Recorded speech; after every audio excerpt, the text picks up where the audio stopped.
It was a typical Wednesday afternoon in early October.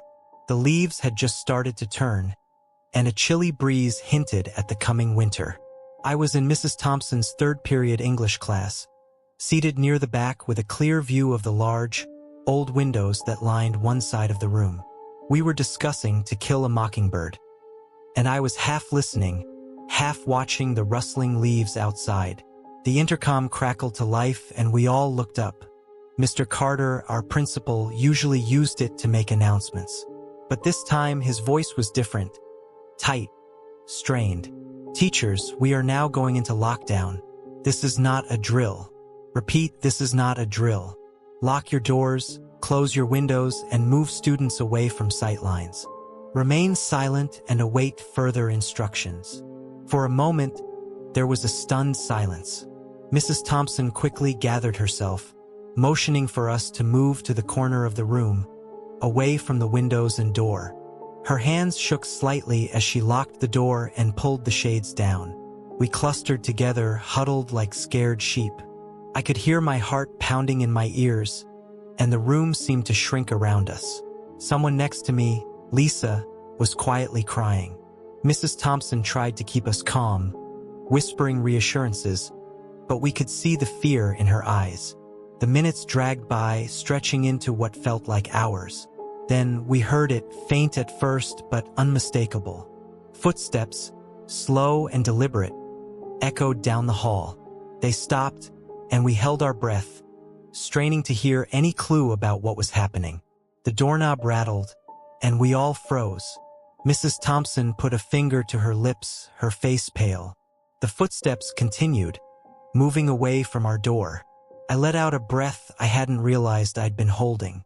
But the relief was short-lived. A loud crash echoed through the building, followed by muffled shouting. It sounded like it came from the direction of the main entrance. We exchanged terrified glances, the reality of our situation settling in. The intercom crackled again. "Attention, students and staff.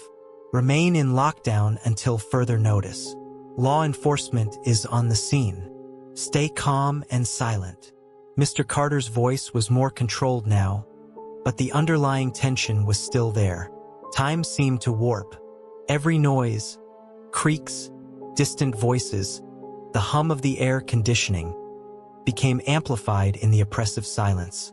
My phone buzzed in my pocket, and I carefully pulled it out, trying to stay silent.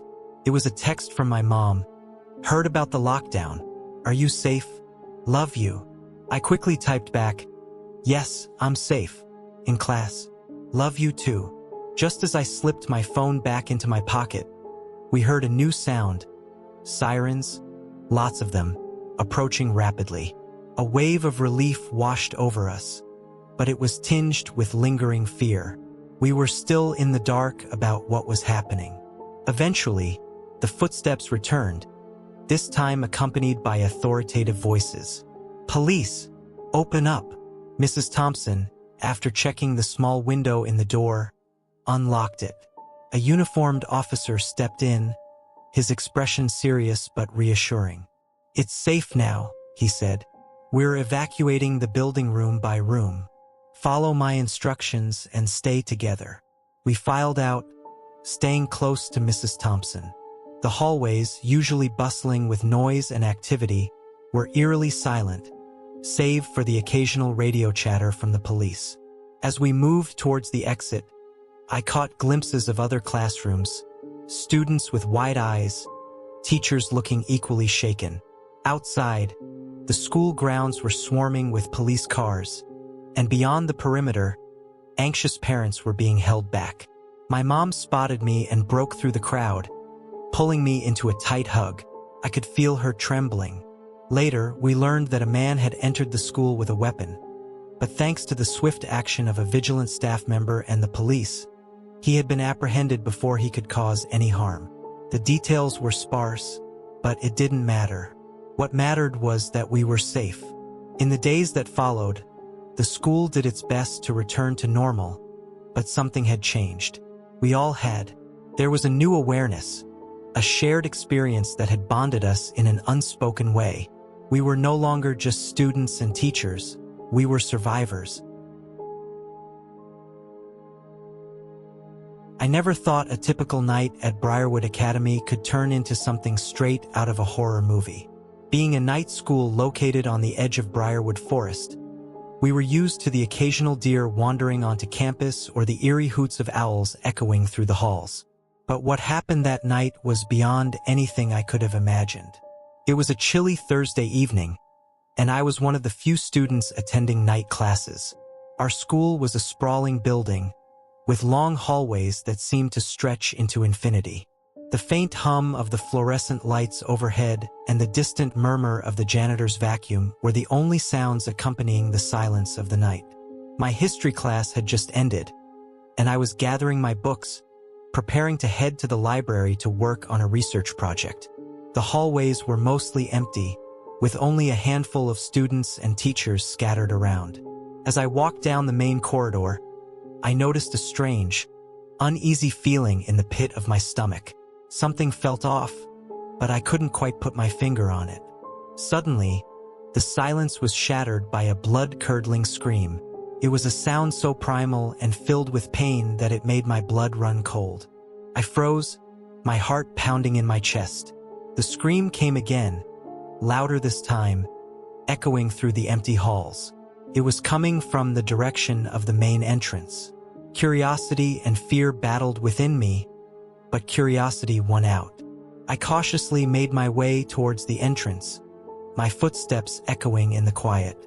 As I turned the corner, I saw something that made me stop dead in my tracks.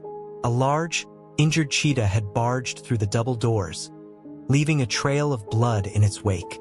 Its fur was matted with dirt and blood, and one of its legs was badly injured. It was panting heavily, its eyes wide with fear and pain. For a moment, I couldn't move. My mind raced as I tried to process what I was seeing. A cheetah? Here? In Briarwood? It didn't make any sense. But there it was, very real and very dangerous. The cheetah let out another scream, a mixture of a roar and a cry of pain that sent shivers down my spine. Panic set in. I needed to warn the others. I turned and ran back down the hallway, shouting for everyone to get into the classrooms and lock the doors. "There's a cheetah. Get inside and lock the doors," I screamed, my voice cracking with fear. Students and teachers alike peeked out of their rooms, their faces a mix of confusion and terror. But they quickly realized the urgency and started locking the doors, peering through the small windows to see what was happening. I dashed into the nearest classroom and slammed the door shut, my heart racing.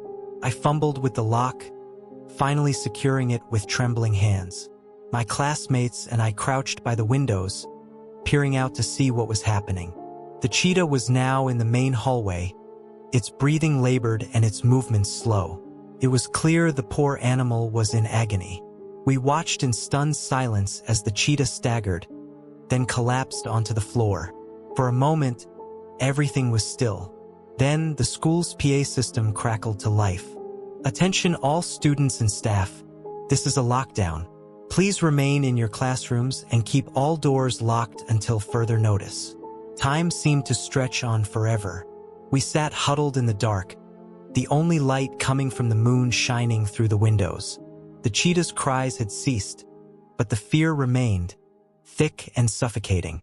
I kept imagining the animal suddenly getting up, breaking through the door, and attacking us. After what felt like an eternity, we heard sirens in the distance. The local animal control and police had arrived. They moved quickly, securing the area and attending to the injured cheetah. We could hear their muffled voices through the walls, a mix of concern and urgency. Eventually, the principal's voice came over the PA system again, informing us that it was safe to leave our classrooms. When we finally emerged, the hallway was a mess of blood and broken glass. The cheetah had been sedated and was being carefully transported to a wildlife rescue facility. I later learned that it had likely been hit by a car and, in its panic, had stumbled into our school. The rest of the night was a blur of police interviews and concerned parents picking up their children. As I walked to my car, the events of the night replayed in my mind. It felt surreal, like a nightmare I couldn't wake up from. I knew I would never forget the sight of that injured cheetah or the terror that had gripped me as we waited in the dark. Briarwood Academy would never be the same for me. Every creak of the floorboards, every distant noise in the night, would remind me of that horrifying experience. It was a night that turned our school into a scene from a horror movie, and it's a story I will carry with me for the rest of my life. The story I'm about to share is one that took place in a small, quiet town, nestled away from the chaos of the bustling cities. It was the kind of town where everyone knew each other, and the local school was the heart of the community. But one autumn afternoon, the peace was shattered in a way that still sends chills down the spines of those who lived through it. It was a typical Wednesday afternoon at Maplewood Elementary School. The children were busy in their classrooms, some working on art projects, others solving math problems, and the youngest ones gathered around their teacher for story time. The day seemed like any other until the intercom crackled to life. "Attention, teachers and students." The principal's voice came through, calm but firm. "We are now under lockdown. This is not a drill. Repeat, this is not a drill."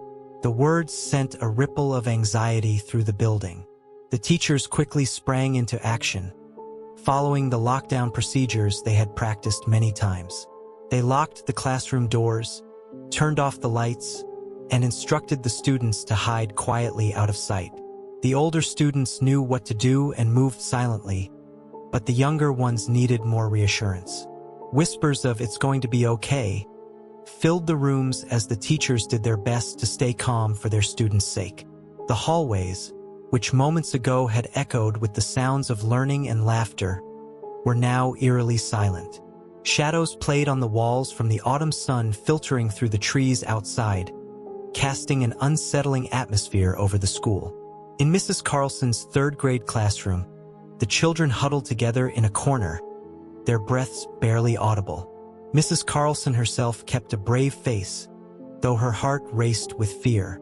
She strained to listen for any sounds in the hallway, praying they would hear the all-clear signal soon. But then came the sound of footsteps. They were slow and deliberate, echoing down the hallway. It was not the hurried steps of the school staff, but something far more ominous. Mrs. Carlson's breath caught in her throat. She motioned for the children to stay completely silent. The footsteps grew closer, stopping briefly at each classroom door. Whoever it was, they were checking each room. Mrs. Carlson's mind raced. She thought about the recent reports of a man seen lurking near the school grounds, a man who had seemed out of place but hadn't done anything overtly suspicious at the time. Now she feared he had found his way inside. The doorknob to her classroom rattled. The children tensed, and Mrs. Carlson felt a wave of dread wash over her. She had locked the door, as per the protocol, but would it be enough to keep them safe? The rattling stopped, and the footsteps moved on. For now, they were spared. Minutes felt like hours as the lockdown continued. Occasionally, the distant sound of police sirens could be heard, a small comfort in the otherwise terrifying silence. Mrs. Carlson kept her eyes on the door, ready to protect her students with her life if necessary. After what felt like an eternity, the intercom crackled again. This time it was the voice of a police officer. "Attention, teachers and students. The situation is now under control. The lockdown is lifted. Please remain in your classrooms until officers come to escort you out." Relief flooded the room, but it was tempered with lingering fear. The students stayed huddled together as the teachers tried to reassure them. When the officers finally arrived, they were greeted with tears of relief and nervous smiles. As the children were led out of the building, they saw the man who had caused the lockdown being escorted away in handcuffs. He had indeed been the one seen near the school in previous days.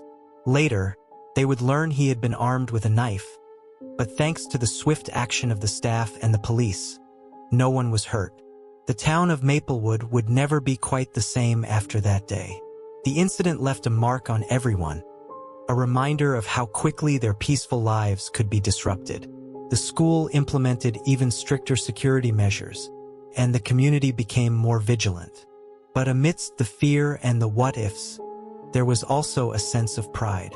The students, teachers, and law enforcement had come together to protect each other, proving that even in the scariest of times, they could rely on their community to keep them safe. Don't forget to like and subscribe. Let us know in comments which story you liked most.